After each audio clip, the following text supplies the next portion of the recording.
These three women, are they three different? Are they the same?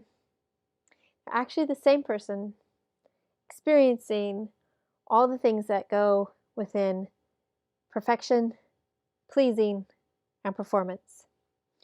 When we can't obtain that perfection, pleasing, and performance, we find ourselves in a lot of turmoil, a lot of stress.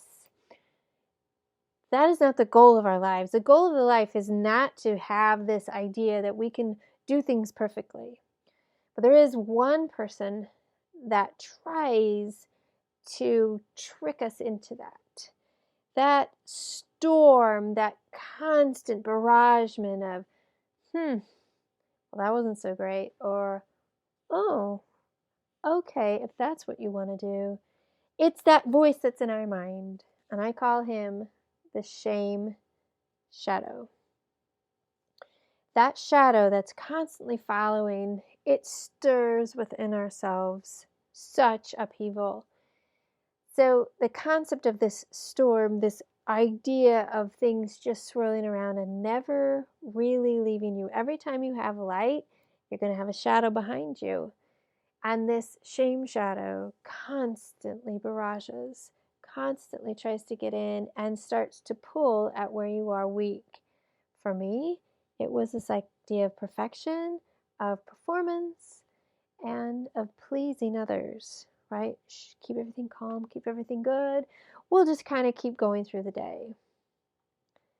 Well, when I was younger, this concept was really emphasized through a terrible event, which led into a molestation, child abuse, sexual abuse. And from there, knowing I had this pain and this shadow of this event within me, it didn't ever let up. It meaning the shame shadow never let up. Pulled down, darkened, dimmed my light. All this hope, this idea, this energy that I had. That's what you do as a child. That's what you have as a child. And when some of that is robbed from you, you just have this inner feeling, which these pictures depict. Frozen, solid, plastic, just things bouncing off. You're not connected, or you're overly emotional, connected, the empath, or you become numb from it. It can be a swirl of so many things. For myself, I would stand within light and not even see it, not even see myself, not even see this opportunity that was there, because I was in darkness. And like what my book has is this out of darkness, this place of such depth that I couldn't ever really escape from. Yet there was light just like this shining on me. I didn't know my value. I didn't know my worth. I felt worthless. The concept, the idea, the striving and intensity for perfection was so absolute in so many ways. It drove me into an eating disorder. It drove me into, I allowed it. I really gave permission for it to happen, because that's the things that I believed.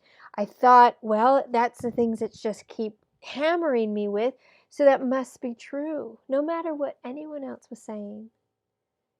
The concept of perfection drove me to my lowest weight, drove my self-worth, my light, down to a dim, dark shadow. And I held on to that because it was familiar.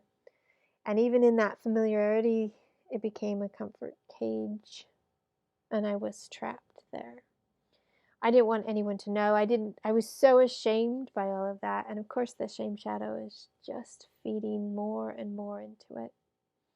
I felt unloved, unwanted. Who could care about me? You're flawed. You couldn't do anything perfectly. You couldn't even get out. You are damaged.